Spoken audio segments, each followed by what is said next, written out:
first off, for everyone, thank you for taking the time to stop in and check in with us today here at Seiler. For those of you that have met me before, good opportunity to say hello again. For those that are maybe new to things, an opportunity to get to know us here at Seiler. So first off, Seiler Public Safety and Seiler Geospatial, and we'll make sure things are up and running here. There you go. Is a company that we just celebrated our 80th birthday, if you can believe that, a month or so ago. 1945 was the kickoff. The main office of Seiler is located in St. Louis, Missouri, and we have brick and mortar stores in the 9 geographical states that we are active in. We are the Midwest distributor for Trimble-based equipment. So if you're going to use yellow equipment, which is the Trimble equipment, you're going to work through us. The public safety team within Seiler is only one small element of what Seiler does. They have a manufacturing division. They have a division that's related towards planetariums and medical microscopes. And then by far the biggest pie slice is survey-oriented equipment, where forensics, that's what all of us do, kind of fall under. And so the public safety forensics-oriented team there at Seiler consists of Thomas Erdman, who was a trooper in Wisconsin for over 30 years, led the technical reconstruction unit there, and has been with Seiler for about 6 now. Adam Johnston, who was a police officer with the Owensboro Police Department in Kentucky, did crash reconstruction for them, and is by far our best drone expert as it comes to drone-related items on the forensic side of the house. And then myself, Mike Markwart. Again, I work for the Wisconsin State Patrol for 25 years, where I did crash reconstruction, and the same as Thomas did, led the technical reconstruction unit there. So we bring a wealth of experience to the team in working in forensics, forensic mapping, and how that all orients towards crash reconstruction and towards crime scene. The 9 geographical states that Seiler is located in are on the map here. And if you're in one of those, if I happen to go to a national conference where there are guests there from other states and they come up to me and they say, Mike, we like Trimble-based equipment, can you show us it? Glad to show you it. But if it comes time to take things further, then we do a gentle handshake off with the regional distributor that is from that part of the United States. And they do the same thing for us. So the benefit with all of that is we do not cross our geographical borders to sell equipment. And so you develop a relationship with us. If you go down that Seiler path, you will see one of the 3 of us quite frequently. And so if you have questions on things, we're always there for you. If you bump into a problem with something, we're there to come up with a solution. So that's the big win in working with us here at Seiler. So just a kind of a quick forward in regards to what Seiler is for those that maybe are new to this whole process. An important aspect of working in the Trimble environment, once you go down the kind of the yellow equipment path crew, is that Trimble has come up with forensic solutions to take us from that initial scene all the way through the courtroom. And because of that, they have this workflow process that they make it very easy to both then collect scene data, process that scene data, take that scene data back to the office where you can work through your computer drafting and point cloud models, and then come up with, on the back end, a deliverable that's going to work for you in the event that you have to court purposes on things. And so having that workflow seamless, if you go down the path of Trimble equipment, you're going to find that it works very, very well. What we're going to kind of talk about today, and I know the general title of today was X9 data and taking it from the scene all the way through the courtroom process. But as I was kind of creating this presentation, there was an opportunity here. And in that opportunity where we'll just kind of drift a couple of times is to say, hey, you know, there's more to these forensic mapping and crash reconstruction scenes than just the X9 scanner. Obviously, we'll focus on that as we get going here, but I wanted to kind of discuss, at least in small part, some of the other elements of the workflow also. So kind of looking at the overview today, we're going to briefly talk on the use of drones and drones for mapping. Then we will touch on the terrestrial scanner. That's the X9 system. I will then kind of tie things together with a GNSS technology that we have, Global Navigational Satellite System technology. Once we've done that at scene, we will then go back into the office space where we'll work through data processing, and again, just briefly review the Pix4D process and photogrammetry so that you've seen it before. We will talk about where RealWorks, a software program in the Trimble world, kind of comes into play. It's a middle piece, and how we can do some scan set integration. We will then focus on Reveal, which is the main computer-aided drafting CAD program that you're going to use to create deliverables on the backside of things. And once we go into Reveal, we'll touch base on data set integration and then creating deliverables on the backside. Finally, once those deliverables have been created, we'll take those out to Showcase, which is a freeware program from Trimble. And then the last slide or so, we'll talk about some future opportunities that are going to exist in our forensic world that's going to include both SketchUp and some 3D modeling stuff. And we'll finally review the workflow and some additional questions to that. If you have questions today, you're welcome to type them in the question box. We do have both Thomas and Adam are monitoring things. My intent is to answer the questions at the end, but if they see something that's pertinent, specific to what we've got, maybe we'll just jump in at that point, but feel free to type those questions there if you'd like to. So kind of moving forward with things today, talking about crash scene response. And in preparation for this presentation, what I did was I created a staged vehicle versus pedestrian event. And to kind of take a look at that, found a quiet cul-de-sac somewhere, get out of the traffic pattern, set my vehicle out. I had a mannequin, evidence markers, laid a couple of yaws. And while this is a staged crash, this could just as easily have been a staged shooting or crime scene or officer involved shooting event. We'd have just put a fake weapon down and some bullet casings instead of car debris and some things that came off the pedestrian here. Just to kind of orient you to things, if you take a look at a couple of the photos, we'll go more in depth to that in just a second. But knowing the direction that I was going to go with the workflow here, I did establish ground control points at the scene, and we'll talk more about those in just a second here. So some of the scene tools that come into play when we respond to these scenes kind of are a threefold opportunity for us. The first one that I'll show you that we used at this particular scene was the drone flight process. And people that are on this call today, we might have larger agencies with larger response teams that do essentially full boat, exactly what I'm going to be talking about today. Or we may have teams that are a smaller metropolitan. Maybe there's 1, 2, 3 people on the team. They're using either an older mechanical total station or one of our newer, smaller GNSS units and 1 copy of Reveal. So the workflow that I'm going to discuss today can be scaled up depending on what you have for equipment, what you have for training, what you have for needs in regards to the particular case that you have. So starting off here, we're going to talk about the fact that at my scene here, we utilized drone technology as one of the 3 prongs to be able to attack the investigative process on that. And the drone that I flew at the scene is an Anzu Raptor T. Good opportunity just to take a minute or so to basically discuss drone technology, the way that things stand right now. Again, I know we're focusing on X9, but I think everybody on this call probably has some interest in drone or drone technology also. And just to kind of bring everybody up to speed if you're not aware, we're facing some headwinds when it comes to the Chinese drones.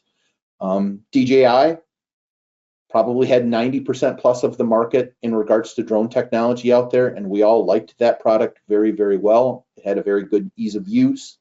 It was well thought out, it was well built, it was easy to fly, and it had a decent price point. But unfortunately, for whatever the reasons are, and there could be a variety of them, and I don't profess to know every single one, but the US government is not real happy with the Chinese folks right now and Chinese drones in general. And so we were having some difficulties in regards to getting those drones. and then identifying exactly what the price point was going to be based on how the tariffs were going up and down on any given day. And so at Seiler, we looked at other available options in addition to DJI, and this happens to be one of those. This Anzu Raptor is from a company in Texas. It is a direct clone of DJI Mavic 3 Enterprise or Mavic 3 T, depending on what you get. This happens to be the T version with the thermal camera, and it flies almost exactly the same.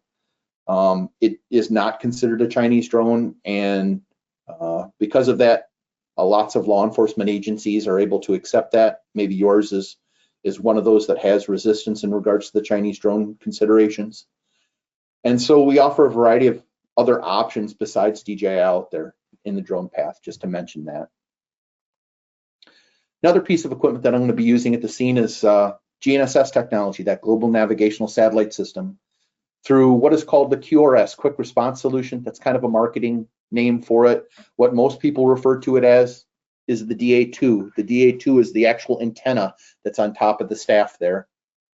This is a fairly simple GNSS system set up for first responders, arrive on scene, and to be able to measure quickly with things. Setup takes just a matter of a minute or two on this, and you're collecting data.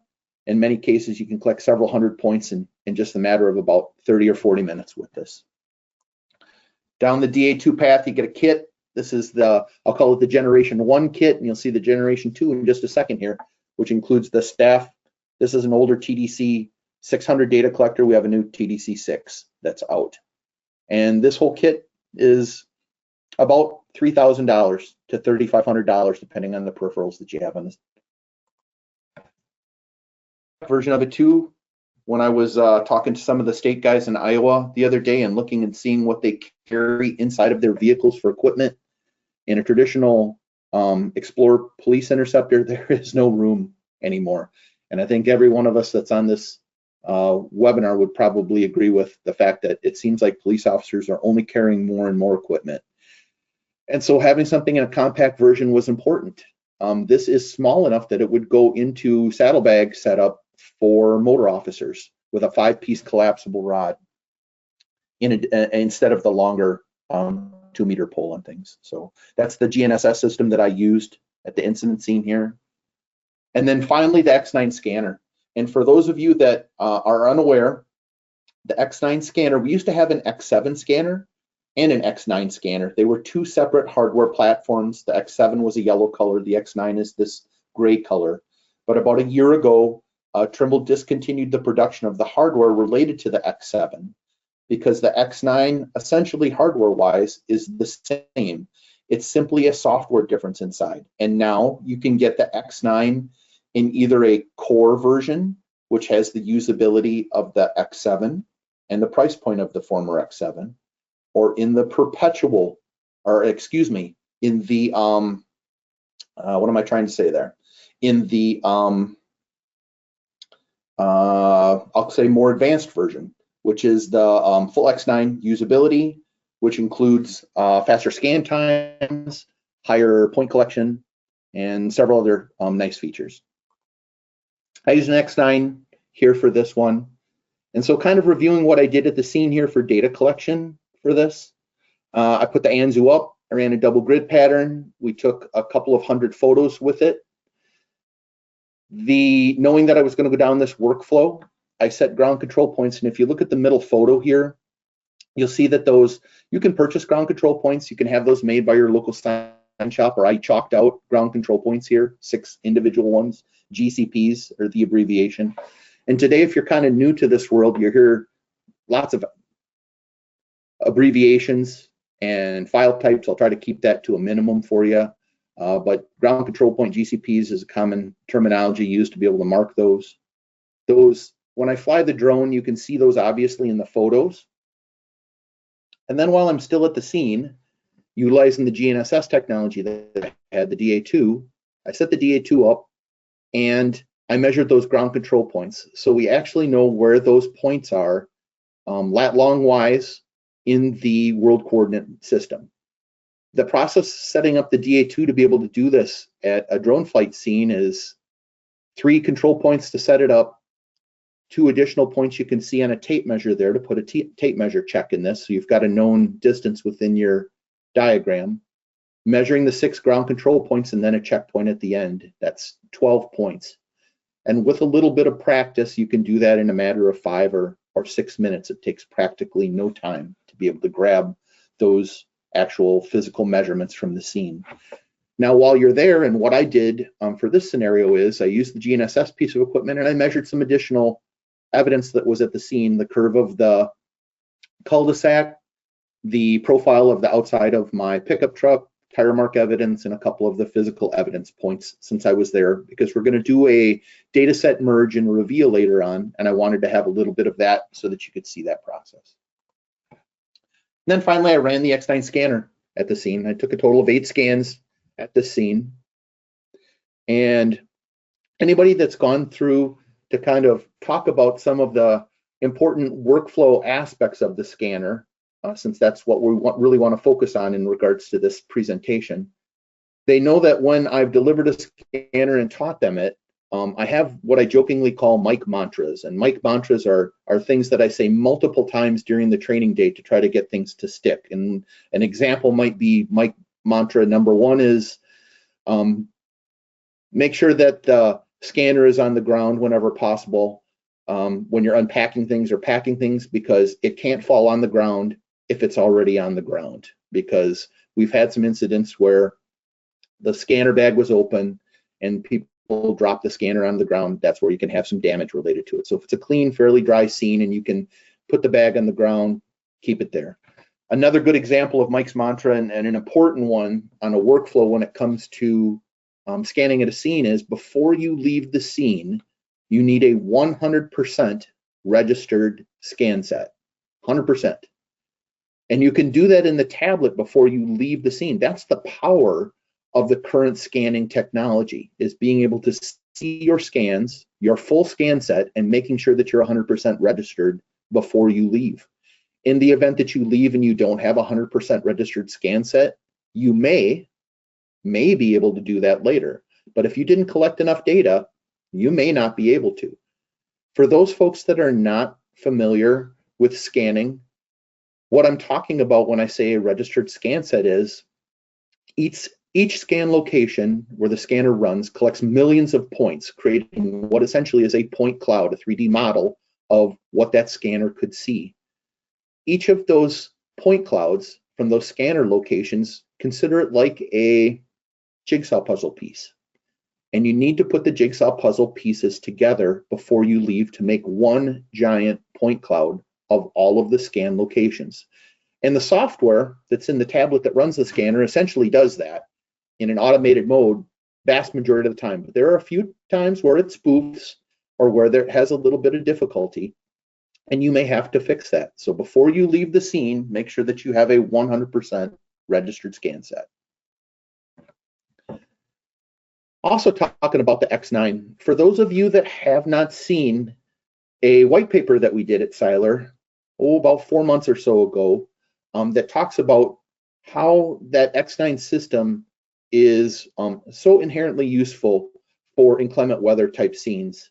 It is a robust system that can be rained on, that can work in significant temperature variations from 120 down to -4. And I've actually scanned personally in -10, but we have to say -4 because that's what's coming from Trimble. And then just in looking kind of at the 2 photos that we have up here, this is some snips from that white paper. If you have not seen that white paper yet, I know we're putting the link in the chat box that you'll be able to access to. And I encourage you to go and take a look at that. I think it's about a 20-25 page document that talks you through all of the great things that the scanner can do in regards to inclement weather conditions, heat, snow, rain.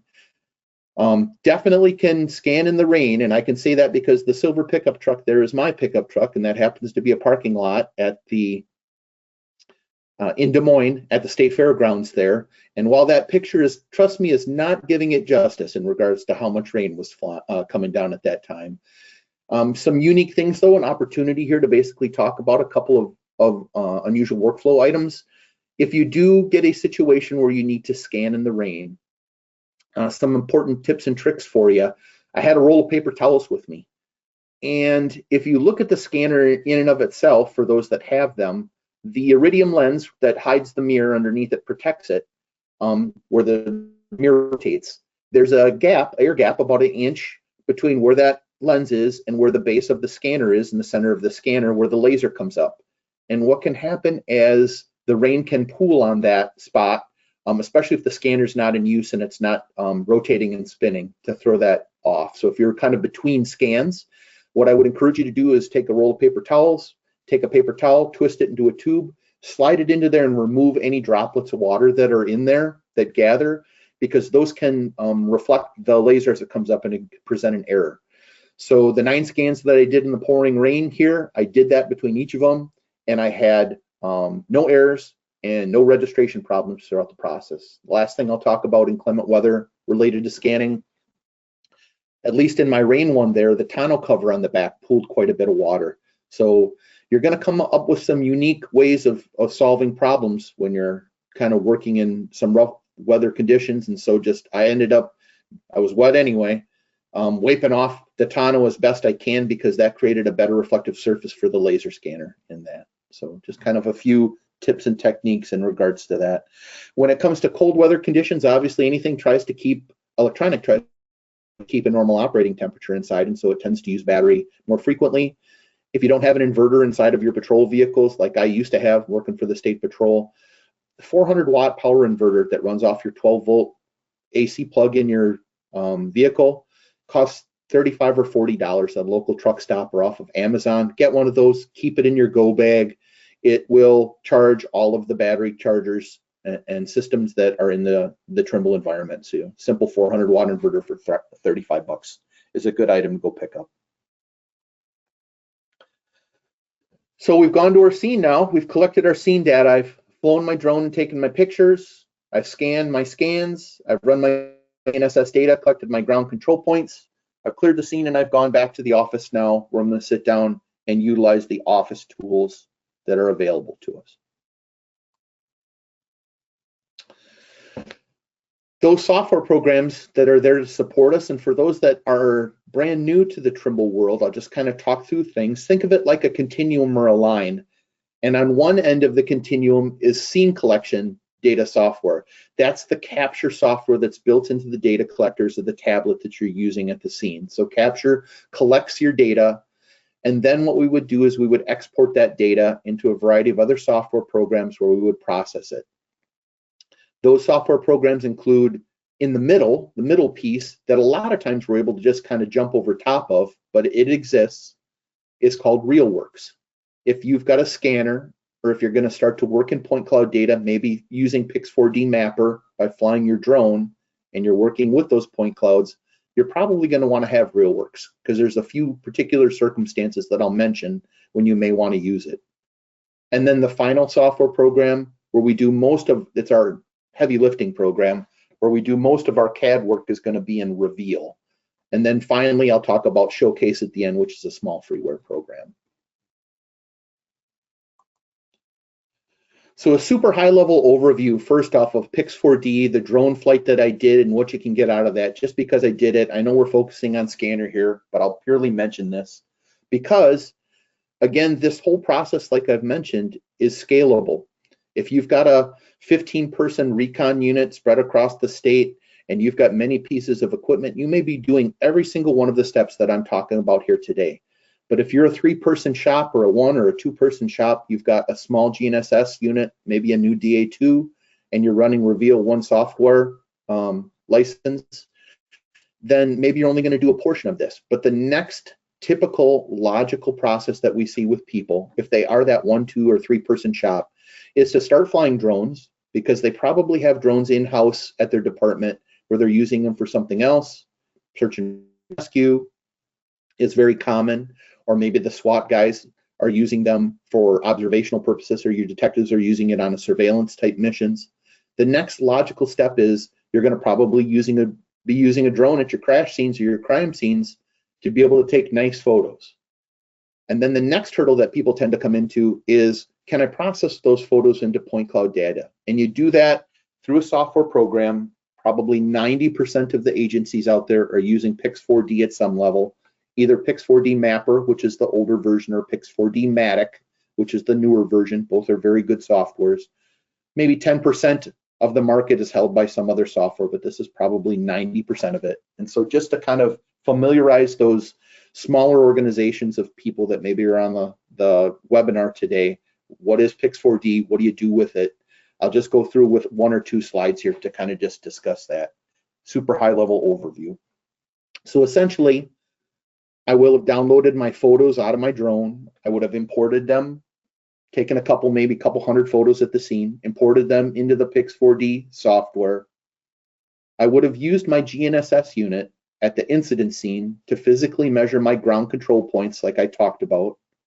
And then I would have opened up the Reveal software and brought my GNSS measurements into Reveal. With a couple clicks of a button in about a minute of time, Reveal creates what's called a calibration file. That calibration file is then brought into Pix4D, where I've got my photos from my drone, and we run the Pix4D software, which is a photogrammetry process, where it creates a scale point cloud and an orthomosaic photo at the end. What is an orthomosaic photo for those people that are unfamiliar with that? Well, ortho means top down. So orthogonal means you're looking at the top like an angel hovering over top of it, looking downwards. And mosaic, the best way to describe it is imagine like Greek or Roman art where they used to take pottery shards and they would stick them into a plaster base, little tiny pieces. Up close looks like just pixels on a screen, but when you step back from it, then you can really see the picture. That's a mosaic. So when it means orthomosaic, it means taking all of your drone photos and essentially merging them into one single photo of your scene.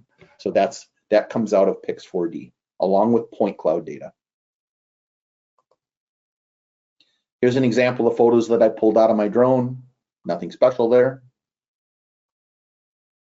And then here's the GNSS data that I measured at the scene with that DA2 unit. And like I said, you can do as simple as 11 or 12 points if you're going to do calibration, get that calibration file and go into Pix4D. Or you can do like what I did, which was I measured a little bit more. You can see I did the curve of the cul-de-sac. I did the profile of the Ford pickup truck. I did the tire marks.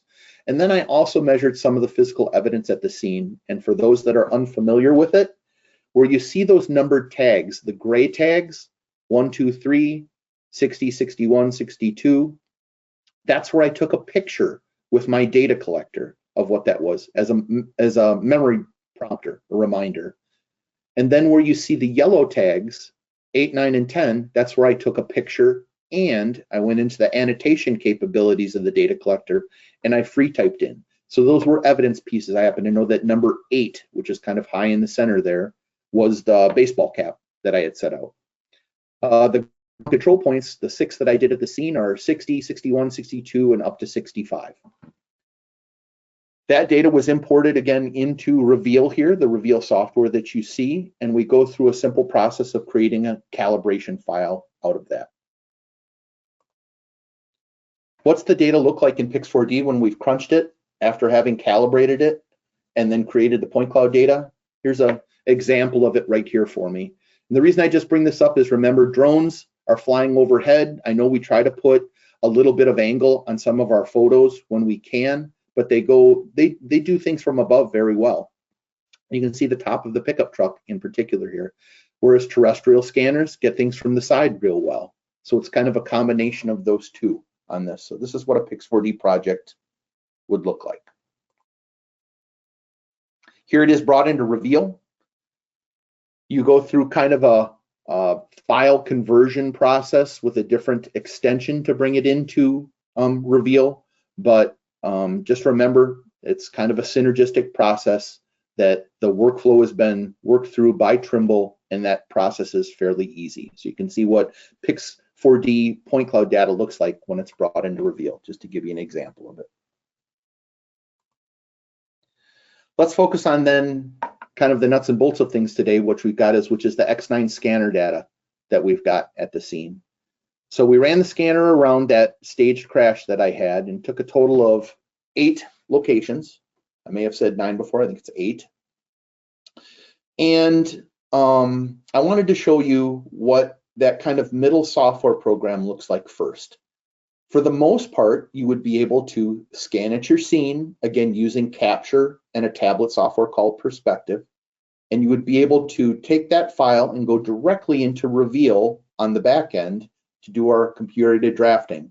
But there are a few unusual circumstances where you would need that RealWorks software in the middle. One of those would be when we don't have a fully registered scan set, because Reveal does not allow us to register. We would have to do that here in RealWorks. Well, we fixed that problem before we even leave the scene by listening to Mike's mantra number 2, right? 100% registered scan set. But sometimes people get in a hurry and they make mistakes, and maybe we need to try to fix that here in RealWorks. That's possible here. Number 2 is we're able to merge multiple point cloud data sets. So I could do a scanner, and I could fly the drone, and I could do Pix4D and get the point cloud from the drone data, and I could bring both of those point clouds into RealWorks and merge those together. You'll see an example of that in just a minute here. And then finally, here is a quick down and dirty, one of our first deliverables that I'll talk about. And we use this in the Wisconsin State Patrol quite a bit right up front to try to get something into the district attorney's hands in a very short amount of time. In the RealWorks software, I'm able to look at the point cloud. I'm able to kind of create this top-down view where the orange triangles there are the actual scan locations. And then I'm able to publish that into kind of a small zipped executable file called Scan Explorer. The Scan Explorer software kind of has a cover page on it, and it can be opened up by, you don't have to have proprietary software to be able to put it up, which is kind of nice. You can just give that file on a flash drive to your prosecutor's office or to the defense attorney if you need to do that, and they can click on that and open it up. This is the kind of happens to be the opening page of it, where it shows one of the panel photos. You have the ability to change the title up there and to put a different picture icon at the top if you want to kind of make it look like your organizations. And then once you would drill into it, the deliverable is kind of slick. It allows you to look at the scan panel photos from all of those triangular locations. So you can move around in the mini map on the right-hand side there down low, or you can click on one of those other triangles and it'll take you to the panel photo there, and you can move around in the panel photo 360 to kind of see what the scanner was seeing.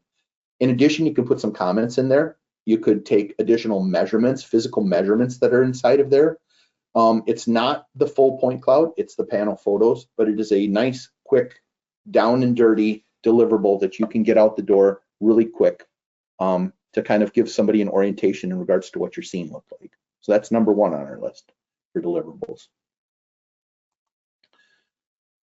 Also in RealWorks, we have the ability, like I said, to merge multiple point cloud sets. So here I brought both the scanner set in, which is on the left, and I brought the drone point cloud data set in, which is where kind of on the right there, where the big star is around. And it's obvious that those two data sets had not merged and were not merged correctly, right? We can see the vehicles in either both its plane is low and it's also set behind the other one. Well, there's a registration process that we can go through in RealWorks to fix that, put those 2 point clouds together if we want to do that, and end up with a final right there that is the 2 merged data sets together. Only RealWorks does that, Reveal does not. So again, if you're going to go down the point cloud set, we recommend that you get what's called Trimble Forensic Suite. Trimble Forensic Suite is a combination of both Reveal and RealWorks, and it's extremely reasonable at like $475 for an annual subscription. So when it comes to CAD software, extremely powerful, and the price point is very low on it. So we've kind of talked about that middle piece then, which was RealWorks previous to this. Let's get into the kind of the nuts and bolts of really where we're going to be able to create some deliverables from our scanner data at, and that is in the importation of that data into the Reveal software. Reveal is our computer-aided drafting program, and it's the workhorse that we have in the Trimble world to be able to come up with important things that you're going to need through your investigation, both in recons and in forensic mapping. So kind of looking at the workflow that we have in Reveal, today we're going to merge both GNSS and scan data sets. We're then going to merge an orthomosaic photo, which I've discussed previously. On top of that, we're going to do some scan classification and removing unwanted points, what we call parasite points. Then we're going to set view stations within our cleaned up scan, and we're going to export that to Showcase. That's kind of the workflow over the next couple of slides here. So as we can see in Reveal now, I've brought in both the scan data from my X9 scanner and the data from my GNSS unit. And in doing so, those two do not align with each other. I highlighted the GNSS data by making the lines red, and you can see that point number 63 and ground control point number 4 should line up, as should ground control point number 5 and point number 64, but they do not. It's important to recognize that when we're at the scene, if our intent is to follow this workflow where we're going to merge data sets, we absolutely have to measure 2 like-kind reference points. And if you're going to bring some orthomosaic photo data in, you actually have to have 3. But for all intents and purposes here, 2 like-kind reference points allows us to merge both the GNSS and the point cloud data in Reveal, and that's a fairly easy process to do that we teach you in the Reveal software class. So I've gone through that process here where I've selected and identified points that were like-kind in both data sets, and you can see if you look in the upper photo there where the number 5 ground control point is, you see that my GNSS point number 64, after I've done that point merge, lines up right over the top of it. And then just to kind of confirm things in 2D top-down, I've highlighted the profile around the outside of the Ford pickup truck, and obviously the point cloud data has sat right over the top of it. That's what we want from this.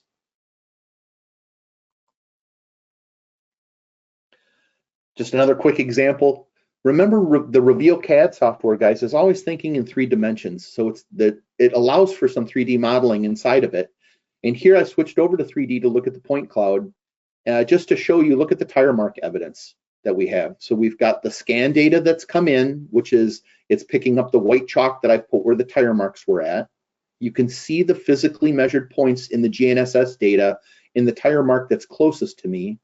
And then the furthest tire mark, I've gone in and done the line work on that, splined it to make it nice and smooth, and then I've converted that line work into a scuff mark so that you can see the striations within that tire mark, just so you know that that is all capable of doing that in the Reveal software program that we have.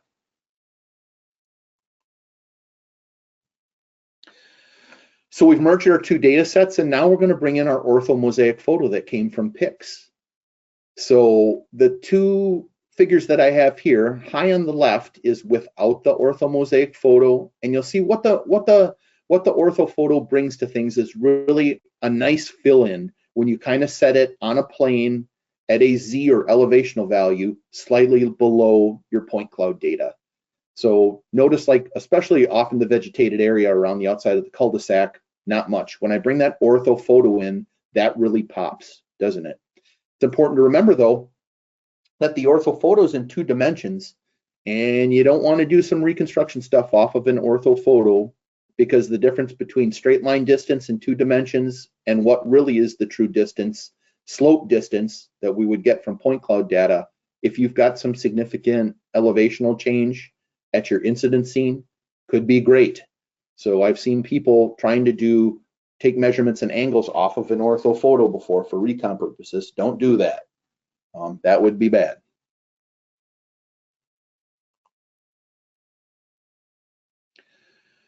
So let's drill down even more now. Since we've merged our data sets, I turned the ortho photo off in just a second here, and we're just going to work in the scan data that we brought in. And here, notice within the scan data, invariably we're going to get some points that we pick up that we probably didn't want to grab. This is an example of parasite points where you can see Mike standing in the cul-de-sac there when the scanner picked up those points. How does Reveal deal with that when we're working in point cloud data? And again, if you're power users of this, you're probably doing this on a daily or weekly basis with your casework, but we have a lot of people that maybe aren't kind of at that point yet and really don't understand things. So we can go through a process in the Reveal software that's called scan classification. It's an automatic process. I literally select scan classification at the top on my toolbar up there, and the computer chugs for me. And what it does is it segments out identifiable parts of the scan based on planes into generally 4 or possibly 5 particular areas. And once we've done that, then we can do what's called scan segmentation, where we can select those parasite points, kind of circle those with a polygon, and then put those on a different layer. You'll notice we never delete anything in this. All we do is put it on a different layer and hide it. So there's no concerns for exculpatory evidence in this. It's just like how I explained it is, remember when we're taking digital photos at a scene and we take good photo, bad photo, good photo. We don't delete the bad photo, do we? We keep it because they're a numerical JPEG sequence or whatever we're collecting. And we don't want to have that gap in our evidence. It's the same philosophy here. We're just going to put it on a different layer and we're going to turn it off. But the scan classification process makes it really easy for us to do that. So here's an example of the same data that's been classified. Note that the ground plane is kind of the dark brown color. I had 4 possibilities on this. Then there's kind of a blue color if there's structures. It senses the planar surfaces of buildings. High vegetation is a green color. I'm betting if I spun the scan around and looked at where that light pole was at the top of the cul-de-sac, that's probably in a green color. And then this gold, or kind of a very, very light brown, is everything else. And what does that allow us to do when we're working in scan segmentation then, when we're going to try to select things, hide them, and put them on layers? Well, historically in the past, we would really struggle with that, because if we went to, for example, take Mike out where I'm standing in the cul-de-sac there, very likely I was going to grab some of the point cloud points that were either behind me or below me at the ground level. And when I put myself on a layer and turn that layer off, those points could go with me and I'd have a hole in my scan. It looked horrible. The scan classification process then allows us to go into our layer manager, select the ground plane where the dark brown is at there, turn that layer off, and then there's no background to where these light brown points are at. I can very easily circle those in a polygon and turn that layer off. So scan classification really allows us to do segmentation quickly. Ultimately though, then, so we've done scan segmentation. I'm looking at the point cloud data here in what I will call our next form of a deliverable. And that is that ortho top-down look at our particular scene. Even with the point cloud data, not just with 2-dimensional data that you may measure, you could do some surfacing and clean this up if you wanted to do so. But here I'm working directly with the data, the point cloud data, where I've created a title block, scale bar and setup over there. I've done some text, very simplistic text import or placement in here that identifies physical evidence at the scene. And you can snip this, cut this, and print this either in electronic form or something as large as a demonstrative for court purposes, where we used to put it on plotters. Nowadays, you could probably go to Kinko's or one of those places, and they would burn this off poster size where you'd be able to take it into court. The district attorneys love that because you're trying to identify various things at a crash or a crime scene, and you can just point to them up on the demonstrative that you have set up for that. In addition to this, you can do blow-ups where you zoom in. You can do a snip on different JPEGs there where I've struck distances off or angles on things that you could use to import into your report, or that you would be able to create as a separate demonstrative for court purposes. So this is definitely, this is the go-to when it comes to crash reconstruction and also for forensic mapping purposes. This type of demonstrative you're going to use just about every single time in your casework on things. So this is number 2 for us. The key plan and the published one in RealWorks was 1. This is number 2. Next, we're going to establish what are called view stations within our point cloud. You're taught this process in the Reveal class, and essentially I'm putting a camera view station. You see in the upper photo there that I've done 4 of them. I've circled them with big red circles just so they're easier to see across my scene.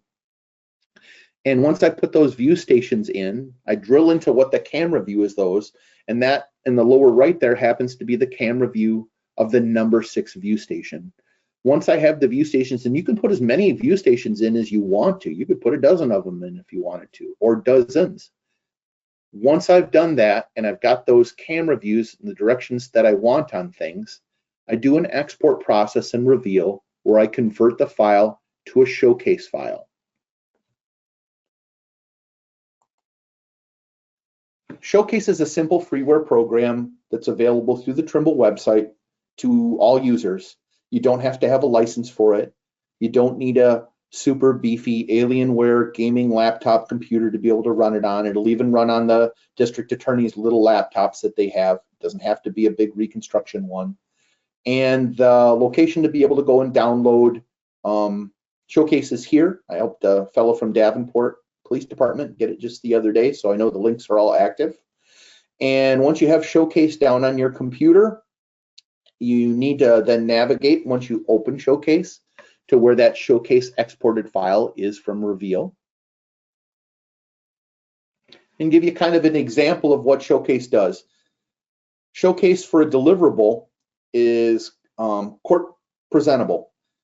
Think of it like a real beefy PowerPoint version where it creates slide views for you, but within those slide views, you can add measurements.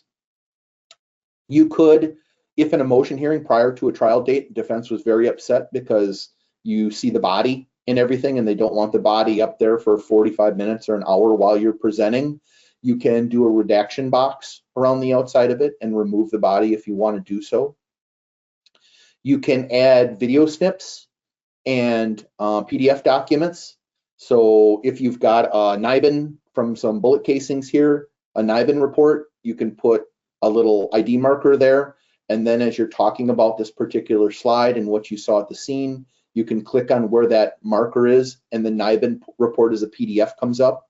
So then you can discuss that. You can do the same with video clips. There's a great example, Chris Lutz from Trimble does a whole video 25-30 minutes on utilizing Showcase, and in that he does a video snip and shows you how to put that in, which this is a good opportunity to mention that. So if you want to do any of the things that we've talked about here today, I know I was doing a very brief overview of each of those, please either go to YouTube or to the Trimble Learn Center. And on YouTube, if you type in Trimble Reveal, there's going to be 60, 70, 80 little videos that pop up. They call them Tech Tip Tuesdays. They're going to be a 15 or 20-minute video, and search for what you're looking for there and kind of follow along with that video process as a video tutorial. That's on the Trimble Learn Center also, if you want to drill into that. So I encourage you, if you're a current Reveal user and you see something that you would like to do, you absolutely can go learn how to do it off of those Tech Tip Tuesdays and just follow along with Chris or with Bryce Adams there. You do a great job with that. So kind of reviewing what we've talked about today then, we've done scanning at the scene, measuring with our GNSS unit, flying our drone to collect physical evidence from the scene. We've imported and processed that through both Pix4D, that RealWorks software program in the middle, and then directly to the Reveal dependent on your measurement equipment and what your agency is doing. Some of you don't have point cloud technology yet, but I guarantee you're likely going to move that direction at some point. We did some processing of scan data in Reveal through classification, segmentation, and finally through placing of view stations. And then we exported it to our Showcase software, where we came up with a court presentable at that point. And so just kind of reviewing some of the published key deliverables that we have. We did that published key plan in RealWorks with the orange triangles where you can see the panel photos. We did an orthomosaic photo from Pix4D from those people that have Pix. We did a 2D diagram from Reveal. Again, that's kind of our workhorse that we use a lot. You can do 3D perspectives in Reveal also. And finally, we did a Showcase presentation today. And then also, yes, at the end, you can do animation fly-throughs in the Reveal. It just takes a little bit of work, and it was probably just too much to be able to fit into our 45-minute or 50-minute presentation today on things. So one last thing though, because I just want to touch base on this before we're finished and we take some questions here. What we're seeing in the universe of Trimble is that things are moving not only from point cloud, but including point cloud data and moving towards 3D modeling and making that process much easier. Now, for those of you that have been in the Reveal class that Thomas or I have taught, I guarantee that you've created a Trimble ID and that you've gone to the SketchUp warehouse to pull down some models of vehicles that maybe were not in the Reveal database, because Reveal can only have so many models inside of it. There's going to be a unique vehicle that isn't there, but I guarantee you likely went out to SketchUp, to the SketchUp warehouse, and found something. SketchUp is a company that was purchased by Trimble. It's a software company that is used almost extensively right now in the landscape architecture and interior design world for 3D modeling purposes, exactly what those professionals would use it for. And we, because we are now in the Trimble world with forensics, are moving in a direction where SketchUp is going to be a software that's going to be usable for us for 3D modeling. In the next year or so, there are going to be some plugin modules for SketchUp that will allow forensic mapping and crash reconstruction plugins. So we're going to be able to bring point cloud data. And right now, currently with the most current version of Reveal that came out about a month or so ago, you're able to save a what looks like a .rwp, a RealWorks project in Reveal. Don't open it up in RealWorks though, but you're able to bring that file format into SketchUp now, and you're able to start doing some 3D models. There's 3 versions of SketchUp out there. The most beefy one is probably about $750. That's SketchUp 2024 Pro, and there are some less beefy versions that you could get into. You can get a 30-day license of SketchUp if you'd like to go play with it, to have some fun with it and see what 3D modeling is capable for you. But that's the direction that we're really seeing things moving. That and reality capture, which is kind of LiDAR scanning off of tablets and things like that. So we're seeing that really coming to a head here over the next, I'll say next year to 18 months, that's going to be available to us. So with that, we hit 52 minutes on our webinar today. That's doing pretty good, Markwart, in regards to the fact that you tend to talk too much. But I'm looking at questions. Do we have questions in the chat from anybody? I see no questions in the chat. If you do have questions, the vast majority of you know how to get a hold of me. If not, up in the chat box there, we will put my email contact address if you want that. And please feel free to, once you've digested some of this, feel free to throw me any questions that you may have regarding the process. I'm going to point you in the right direction or help you any way that I can. I thank everyone for your time today on things. I know that how pressed all of you are on a daily basis. And thank you for those current customers that work with Seiler. If there's somebody out here that's new and want to learn about all this process, please feel free to get a hold of myself or Adam or Thomas. All 3 of us are experts in our field. So thanks very much for everyone today. I appreciate your time, and have a safe and good day. We'll see you later.